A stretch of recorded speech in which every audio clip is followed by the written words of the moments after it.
Okay, so the first thing that we're going to look at is the mixture problem. And so I like to start out just by thinking how this thing fits together. And if you can imagine two bags that we're going to combine into one bag, and we're interested in the red balls in these bags. Okay, so I'm going to take all the balls from the first one, put them into the second one, and we get that third one. And so if you're counting them, the first bag has 12 balls in it total, red and blue. The next one has 8, so you're going to end up with 20 balls. I mean, that's simple enough arithmetic. And then if we count up just the red ones, we get 3 from the first, 5 from the second, and so we get 8 from the third. And when we're dealing with mixtures like this is really almost, well, it's seldom a problem, right? Because we're just dealing with counts of things. So the classic mixture problem, though, deals with concentrations of things, or the percent of an ingredient in the overall mix that you're looking at. And so the percents kind of get a little bit more complicated here, because if you notice in the first bag is 25% red balls, the second one is 5/8 or 62.5% of red balls, and we end up with 40%. So you would expect that, where you have something, a lower concentration of red balls with a higher concentration of red balls. What you're going to end up with is a concentration that's somewhere in the middle. And so when we do these kind of mixture problems, we're generally not dealing with a count of red balls like this. We're dealing with a percentage of an ingredient in the overall. And so what we do then is we say, okay, we got 25% of 12. If we know that the first bag is 25% red balls, you can figure out how many red balls you have in the bag just by saying 25 times 12, and so on for the rest. And so you can make this whole equation work out, that if you take 25% times 12 and 62.5% times 8, you get 5 and 3, and that equals 8, which is 40% of 20. So here's where the level of sophistication comes in that will allow us to use concentrations rather than knowing the physical amount, whether it's a physical volume or if it's a count or something of that sort. Okay, so let's look at what happens with the general model here. So just like I added all the balls to get the total balls in the bag, you say you have a volume in maybe a solution of A plus a volume of solution in B, and you add those together and you get the total volume. And then we're going to look at the concentration of an ingredient. Okay, so if we look at something that say is 10% acid or something like that, how much acid is in there? Well, you take the concentration times the volume of that, and so that's the amount of A. So that would be like the red ball count, right? And so then you would do that with component B again. You would have a concentration of B times the volume of B. So that's the amount of B that's going to go into the total mixture amount. And so these two essentially word models are the things that we're going to use to guide us through a real-life problem in that. So what you have to be careful with is that we want to make sure that we're defining things carefully, that we're using our units properly, that we're treating our percentages correctly. And then the other thing that we're going to do that makes this a lot simpler for us is that we only want to use equations with one variable. Now, we're going to find that there's going to be a time where there's two things that we don't know. And so what we're going to do is have a clever way of making that only into one variable. Okay, I'll let you catch up in your notes here, and then we'll go on to an example. But let me just make a copy on the whiteboard here so you can keep that in mind as we advance through the slides.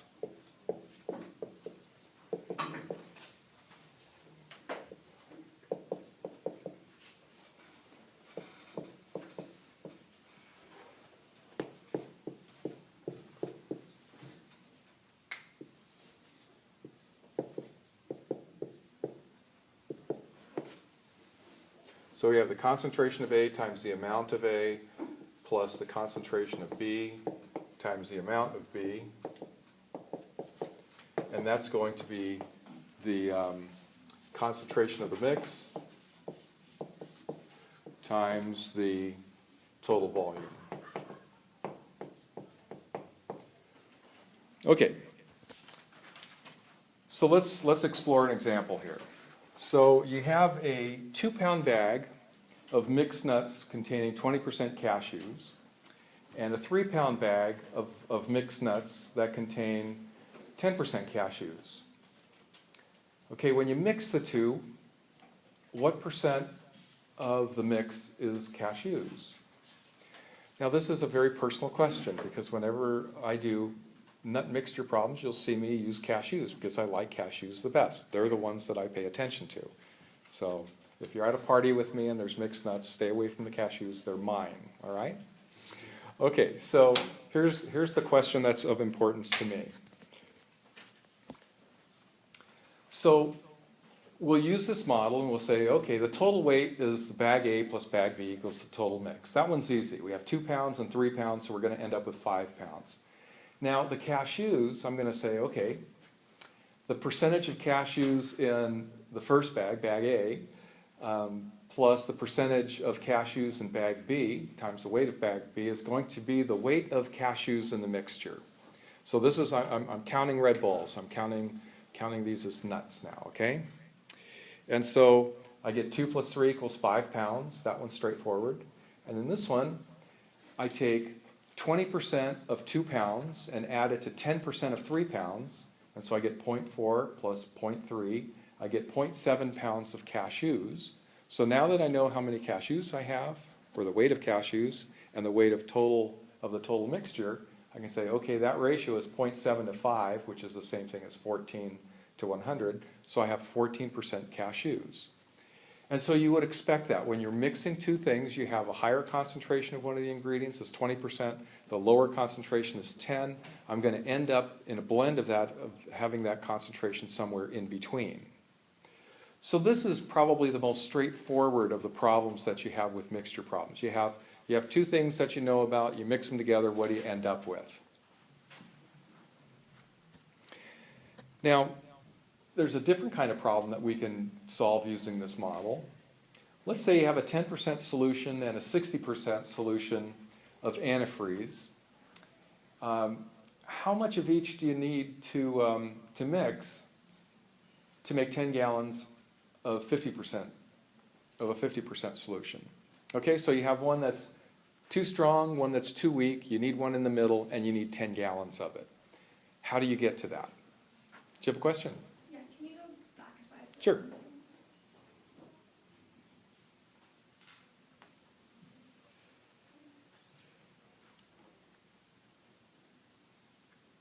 How did you get the 14 over 100? I took my 0.7 over 5, and I want to get rid of that decimal first, so I multiply both by 10, right? And so I get 7 over 10, or multiply by 10, so I get 7 over 50, right? And then I want to get to a percent, so my denominator should be 100, so I multiply the 7 times 2 and the 50 by 2, and I get 14 over 100.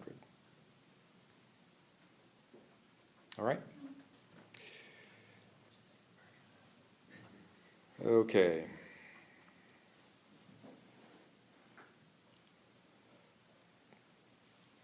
So how do we get to this 10 gallons of a 50% solution? Okay, so the first thing that we want to do is we need to define a variable, and I'm going to say that that variable is 10 gallons, or X is the number of gallons I'm going to need of my 10% solution.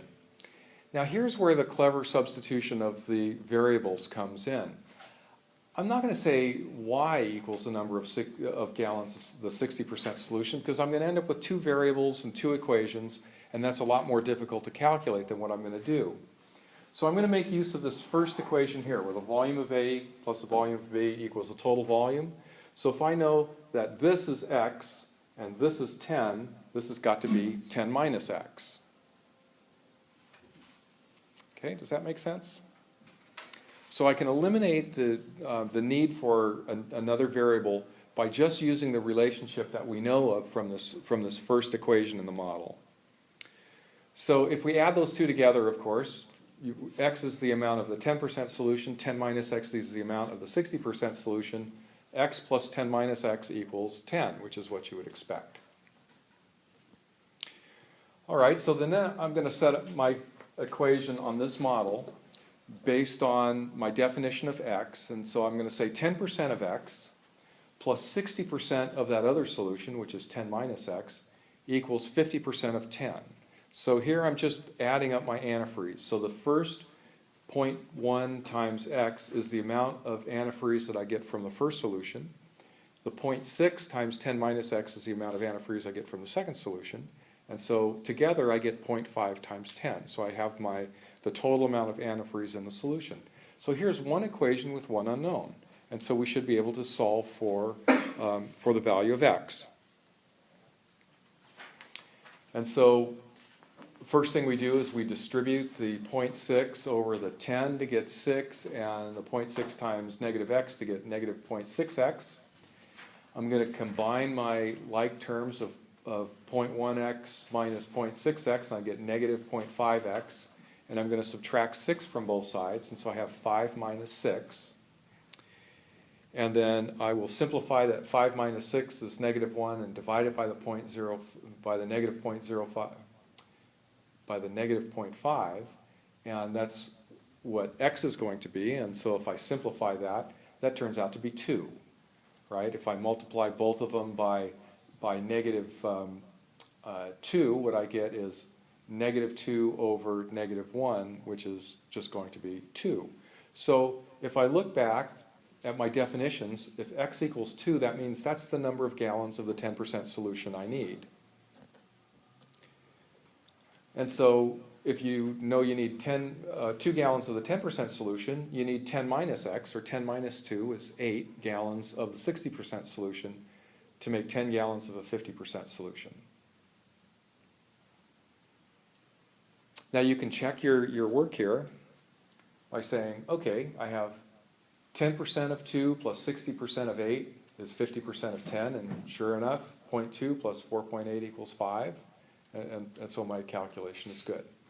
So kind of the clever thing, the insight that you try and give yourself here on these kinds of problems is to use as few variables as possible. And so once you define a variable, reuse that variable in the definitions of other things that would be their own variables.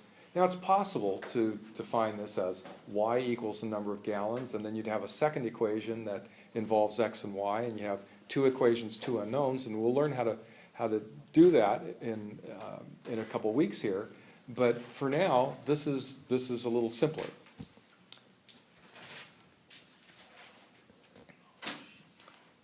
All right. At the end of the time, yes. Can you go back for a Yeah. little bit? Thank you. How's that? You know, one of the students in another class asked that I post not only the recordings of this, but post the charts. So the charts are only going to be 2 or 3 pages, and you can look at them really fast. So I'll post both, so you can go back and you know, as you're studying, you can compare your notes, and you know, if you've missed something or if you didn't write something down in a way that you understand it, you can compare it with what you've seen on the screen then. Okay? So that's just a little addition there. How are we doing? Okay?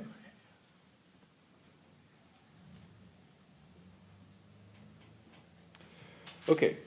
So at the end of class, we're going to do some example problems of these things, but I'm going to kind of go through the theory of all 3 of these models, and then we'll do the problems at the end. So I'm going to move on to the distance rate problem. And so this is a problem that really makes use of just a simple equation. The rate times time equals distance. You all know this. If you drive 25 miles an hour for 2 hours, you're going to go 50 miles. Okay, that's something that we all do. But we're going to kind of use it in a little different sense. We're going to reach a little deeper into its meaning, and we can solve some of these problems that seem to be a little bit more complicated. So let's say we have 2 people, Bill and Sue. Bill walks at 3 miles per hour. Sue rides a bike at 15 miles an hour. And so Bill starts to walk. 45 minutes later, Sue starts riding. And I want to know what time does Sue catch up with Bill. Okay, so you see this scenario. Bill starts walking. 45 minutes later, Sue starts riding. She's going to catch up with him because she's going much faster than he is. The question is when. So the key to this is to realize that the distance that Bill walks is going to be the same thing that the same distance that Sue rides, right? They're going to meet at the same spot, so regardless of who started when and what their speeds were, when they meet, they're going to be at the same distance. So I'm going to define t as Bill's travel time and 3 as Bill's travel rate in miles per hour. Okay, so I know that he's going to go for some hours or a portion of an hour walking.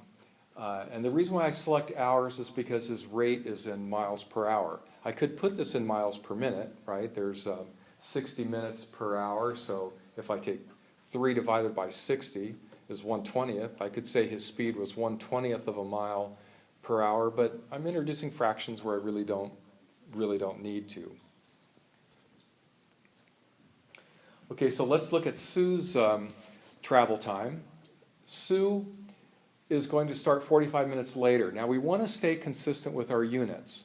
So we can't say t minus 45 unless t is in minutes. We have to say t minus something in hours. So 45 minutes is 3/4 of an hour, all right? And so I'm going to say whatever Bill's travel time is, if I take away 3/4 of an hour, I'll get Sue's travel time. And so the problem states what Sue's travel rate is. It's just 15. And so I can make my, my statement that equality, that Bill's distance and Sue's distance are the same. So we'll say 3t equals 15 times t minus 3/4. Okay, so 3t is the amount of distance that Bill is walking. 15 times t minus 3/4 is the distance that Sue is walking or riding her bike. And so we want to know when are they equal. And so the first thing that we'll do here is extend that 15, distribute that, so it's 15 times t, and then 15 times negative 3/4 makes that negative 45 over 4.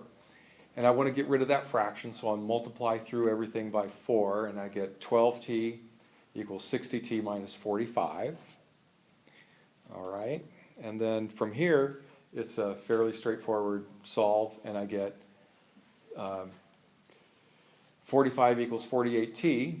Now what I'm doing here is I'm doing something a little different. I'm not dividing 45 into 48. I'm going to factor it and cancel out my factors. So when I factor 48, I get essentially, did I even factor that right? 2 times 2 is 4, times 2 is 8, times 2 is 16, times 3 is 48. Okay, I did that right. And then 45 is not 6 times 5, is it? No, it's 9 times 5. So 3 times 3 times 5. And so I notice that I have a common 3 in there, so I can cross those out, and so I get 16 over 15. For the purposes of this class, that's a perfectly good answer, that Bill has walked 15/16ths of an hour. But from a practical standpoint, you know, a 15th of an hour is 4 minutes, so it's going to be 1 hour and 4 minutes. Well, I'll look back at the question here and it says, when does she catch up with Bill? So is the useful time the amount of time that Bill walked or that Sue rode? And so we can actually calculate what Sue, how long Sue has ridden by saying, okay, I'm going to take an hour and 4 minutes and subtract 45 minutes from that. And so I get the fact that she rode 19 minutes, right? Because 19 plus 45 equals 64, which is an hour and 4 minutes. And so we're done with that problem like that. I'll let you catch up on your notes here. Any questions while we're at this point? Now, I could have very well had the insight to say, okay, I'm going to count t as the time that Sue travels. And so I can say, starting out by saying t equals Sue's travel time, and then when I get to Bill's travel time, I'm going to say t plus 3/4 of an hour. And I'll get the same answer, except that t, when I solve for t, will ultimately be 19 minutes, and t plus 45 then is going to be an hour 4 minutes. So the t with a different definition just will assign the time to a different person. But you'll get the same numeric answers. And that's the advantage of answering in a sentence like this, is you really don't have to say what approach you used. You're assigning the answer to the question, not stating what the solution to your equations were.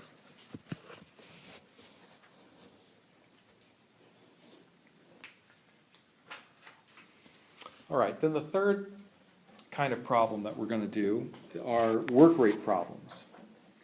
And so a work rate problem has to do with how long you work on something to get it done, and how long does it take people working at different rates to get the job done. So probably the best way to do this one is by example. We see, okay, Katie can mow a lawn in 2 hours. Lynn can mow the same lawn in 3 hours. How long will it take if they work together? Well, if you had two Katies working together, you would expect that they could do it in an hour, right? And if you had two Lynns together, you would expect that you could do it in an hour and a half. So one of the things that's useful about these kinds of problems is making an estimate in your own mind. How long is this going to take? So on the lower end, it's going to take an hour.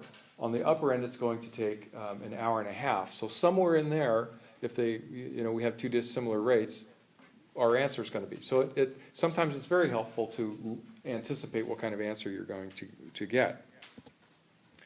All right, so the basic model of this is the rate times time equals the work done. This isn't rate times time equals distance now, it's the amount of work that's done. So we know that the work that's being done is mowing a lawn. Now mowing a lawn doesn't have any particular units, it's just you mow a lawn. So the work done is 1, right? If you want to mow it twice, that's 2. So we're going to say work done is 1. We know that the time that they take is either 2 or 3 hours. So if we solve for the rate, if we say the rate is the work done divided by the time, then we have our equation we have our factor that we can use. So we can look at Katie's rate. Katie's rate is 1 job in 2 hours, so her rate is 1/2. Lynn's rate is 1 job in 3 hours, so her rate is 1/3. So 1/3 is less than 1/2. So this makes sense, right? It takes her longer to do it than Katie, so you would expect her rate to be lower than Katie's. Now we're going to use that model of rate times time equals work done.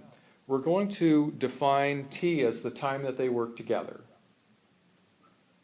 And so when we make an equation out of this, we say, okay, Katie is working at 1/2 times T. That's Katie's work rate. Katie's work. Lynn's portion is 1/3 times T, and together they're going to keep on working until they get 1 job done. So you say Katie's work plus Lynn's work equals 1 job. And now we have one equation with 1 variable, and so we can solve this. It's a linear equation. And so if I just transfer that equation up to the top there, and say, okay, I'm going to multiply both sides by the common denominator, which is 2 times 3. I'm going to get 3t plus 2t equals 6, right? The 2 times 3 times 1/2 is 3, and then the 2 times 3 times 1/3 is 2. So when I add those together, I'm going to get 5t equals 6, and t equals 6/5 of an hour, or 1 hour 12 minutes. So they can do the job together in 1 hour 12 minutes.